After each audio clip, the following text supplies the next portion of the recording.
হ্যাঁ, আসসালামু আলাইকুম। আজকে আপনাদেরকে আমি নিয়ে যাচ্ছি নীরমহল প্যালেস। এটা হলো আগরতলায় অবস্থিত। আগরতলা রাজধানী, ত্রিপুরা রাজধানীর থেকে প্রায় 53 কিলোমিটার দূরে এর অবস্থান। আমরা 3 দিনের ট্যুরে আগরতলায় গিয়েছিলাম। আগরতলার পাশে আমার গ্রামের বাড়ি আখাউড়া থেকে।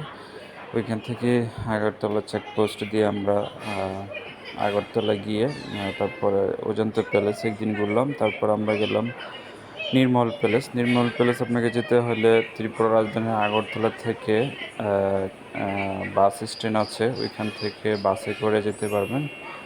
প্রায় আগরতলা শহর থেকে 53 কিলোমিটার দূরে এর অবস্থান। আর বাসের ভাড়া পড়ে 30 রুপি করে। 30 রুপি না, 45 রুপি। হ্যাঁ, 45 রুপি করে পরে দুজনে 90 রুপি নিয়েছে। তারপর এখান থেকে আমরা নৌকা করে যেতে হয়েছে। আর তার আগে প্যালেসের যাওয়ার সময় যে রাস্তাটা আসলে অনেক সুন্দর।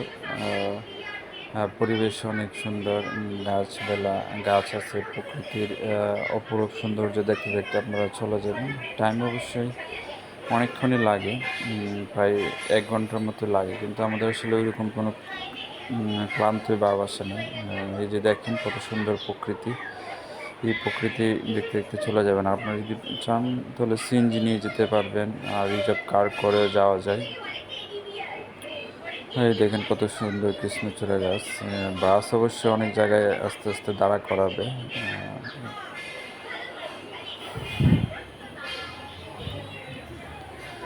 বাস থেকে আমরা নামে আবার 10 টাকা করে অটো করে আমরা আবার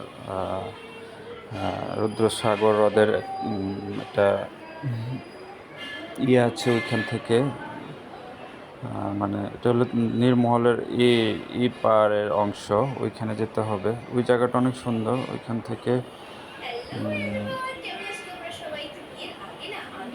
আপনারা তারপরে বোট করে যেতে হবে। বোটে অবশ্য অনেক সময় লাগে। আসলে পুরাটা জায়গা অনেক সুন্দর। যে এখানে চলে আসলাম, এটি হলো নীরমহল যাওয়ার, যেখান থেকে বোটগুলো ছেড়ে যায়, নৌকাগুলো ছেড়ে যায়। ওইটা অনেক সুন্দর জায়গা, মানে না গেলে বোঝা যাবে না। কিন্তু এত গরম ছিল বলার বাইরে, গরমে একদম মানে হয়ে গেছে। প্রথম আমরা গিয়ে দেখি একটা চলে গেছে, একটা নৌকা চলে গেছে ওখান থেকে। তারপর আবার আমরা আরেকটার জন্য ওয়েট করতেছিলাম। তারপর অনেক গরম ছিল। তারপর প্রথম আমরা ভেবেছিলাম যে যাবো না, অনেক সময় লাগবে যেহেতু। এই যে দেখেন নীরমহল প্যালেসটা আসলে দেখা যাচ্ছে।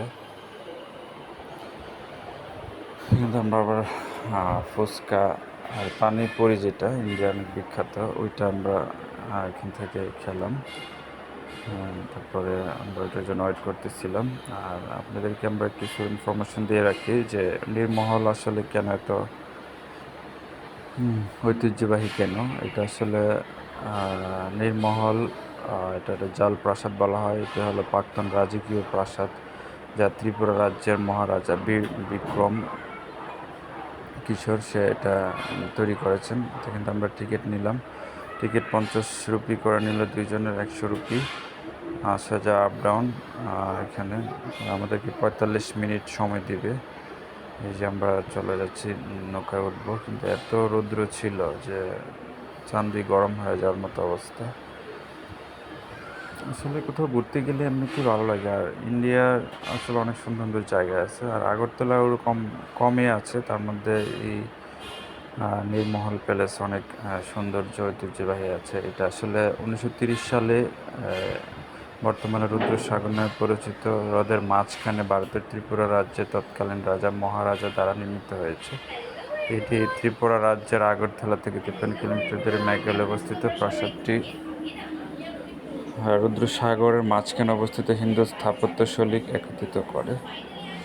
আর এটার অনেক যে প্রাসাদ, ভারতের নিজস্ব ধরনের বৃহত্তর পূর্ব ভারতের একমাত্র প্রাসাদ। এটি এতই বিশাল ছিল যে একজন এর প্রবেশদ্বার থেকে আনুমানিক 18 মিটার দূরে না যাওয়া পর্যন্ত ক্যামেরা এটি এক ছবি ফ্রেমে তুলতে পারতেন না। ভারতের একমাত্র জলের প্রাসাদ রয়েছে, অন্যটি রাজস্থানের জলমহল।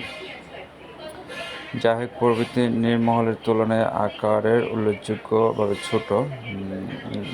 ত্রিপুরার লেক প্যালেস নামে পরিচিত নীরমহল এটি গ্রীষ্মকালীন বাসস্থান হিসেবে নির্মিত হয়েছিল। আর এটি ছিল মহারাজা বীর বিক্রম কিশোর মাণিক্য দেব বর্তমান জমকালো রুদ্রসাগর হ্রদের মাঝে এটি প্রাসাদটি নির্মাণের পরিকল্পনা করেছিলেন।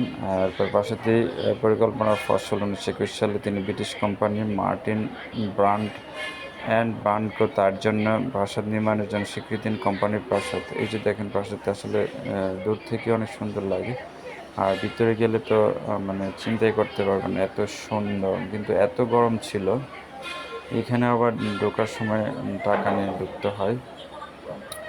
এই যে এটা হলো ঢোকার প্রথম জায়গা, এটা যে নীরমহলের আছে এখানে। যেদিকে যাবেন সেদিকে সৌন্দর্য দেখা যাবে।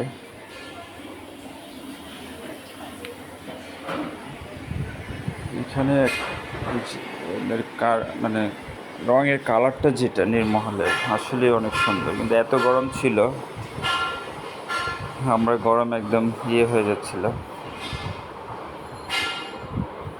আর প্রাসাদে মোট 24টি কক্ষ রয়েছে।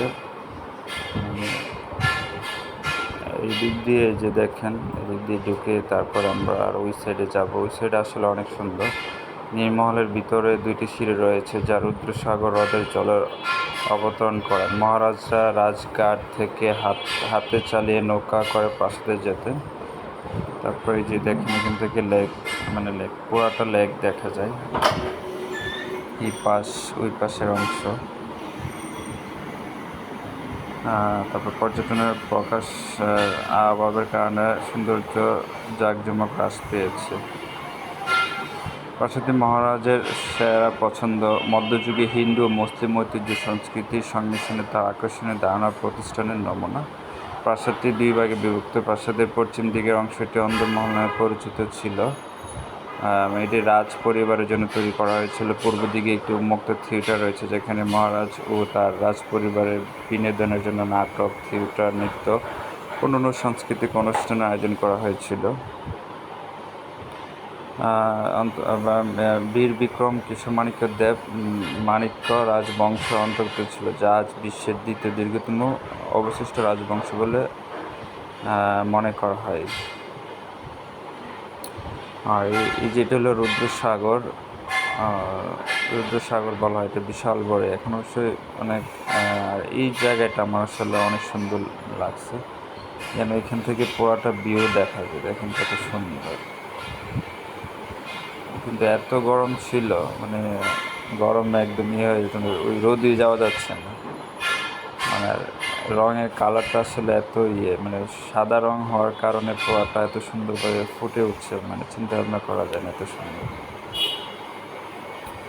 প্রথম আমরা ভেবেছিলাম যে আসবো না, এত গরম ছিল, কিন্তু আসার পরে একদম মানে চোখ জুড়ে গেছে, এত সুন্দর জায়গা। আর আমাদের টাইম দিয়েছে মনে হয় 45 মিনিট, কিন্তু 45 মিনিটে পুরোটা দেখা আসলে অনেক কঠিন। এই যে দেখেন এখান থেকে পুরোটা ভিউ এত সুন্দর, আর রৌদ্রের কারণে এটা পুরো সাদা হয়, একদম ঝিকঝিক করতেছে। মানে একটা সময় এরকম হয়ে গেছে যে কোনটা দেখি, কোন পাশে যাব, কোনটা আগে দেখবো, আবার টাইম শেষ হয়ে যায়, দেখতে পারবো না, এরকম মনে হয়েছে। এটা হলো আরেকটা অংশ, এই পাশটা গাছ আছে অনেক। সামনে ওরা আগে রাজারা ওই পাশে গিয়ে নৌকা দিয়ে আসতে পারতো। এই যে এটা হলো এই পাশের অংশ।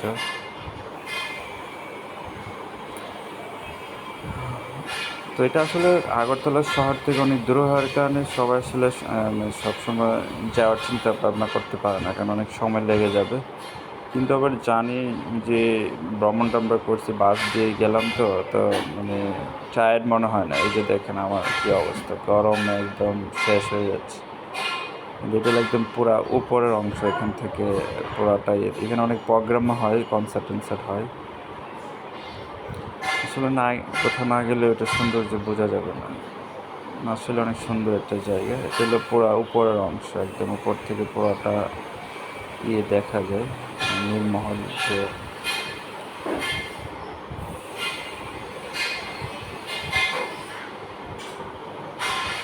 নীলমহল রুদ্রসাগর। এই যে এখানে পুরাটা ভিউ অনেক সুন্দর, পুরাটা একদম কত সুন্দর লাগতেছে, একদম পুরা রুদ্রসাগর যেটা অনেক বড়। এটা এখন অনেক কচুরিপানা হয়ে গেছে, তো গরমে আমি একদম অস্থির হয়ে যেতেছি।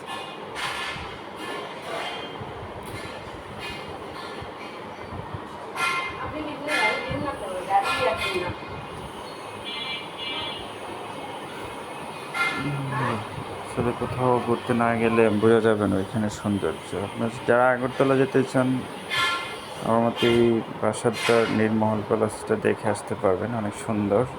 আর এটা নির্মাণ কাজ সমাপ্তি শুরু হয় 1930 সালে আর শেষ হয় 1938 সালে। প্রায় 8 বছর লেগে যায় এটা তৈরি করতে। তা একদম পুরো সাগরের নদী, মানে একটা রুদ্র সাগর আছে, ওইটার মাঝখানে এটা তৈরি করছে।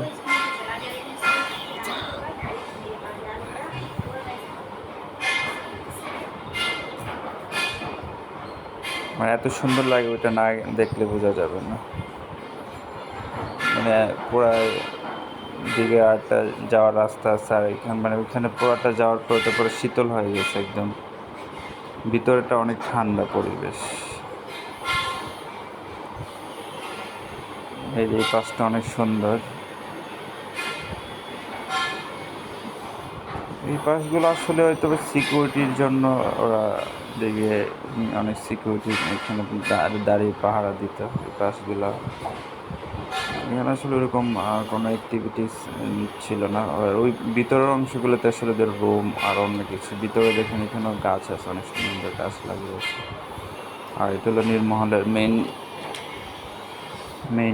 যেটা এখানে নীলমহল লেখা, আই লাভ নীলমহল। আমাদের এটা পুরোটা দেখতে অনেক সময় লাগছে, তাও আমাদের শেষ করতে পারিনি। 45 মিনিট টাইমের মধ্যে শেষ হয়ে যেতে হলো। এক্সিট গেলে আমাদের টাইম শেষ। আমরা এখন চলে আসতেছি যে নৌকায় উঠে আবার আগরতলার উদ্দেশ্যে চলে যাব। আর এই যে এখান থেকে এটা পুরোটা ভিউ দেখা যাচ্ছে, অনেক সুন্দর। আর পানি যদি থাকে পুরাটা একদম সামনে পর্যন্ত চলে আসবে, তখন আরও ভালো লাগবে পানি। এখন অবশ্য একটু পানি কম ছিল, তারপর আমরা চলে আসলাম যে এখানে হলো বাস দিয়ে এই জায়গায় চলে আসলাম। এখান থেকে এটা হলো বাস স্ট্যান্ড, এখান থেকে আপনারা যেতে পারবেন। তারপরে আল্লাহ হাফেজ, সবাইকে ধন্যবাদ।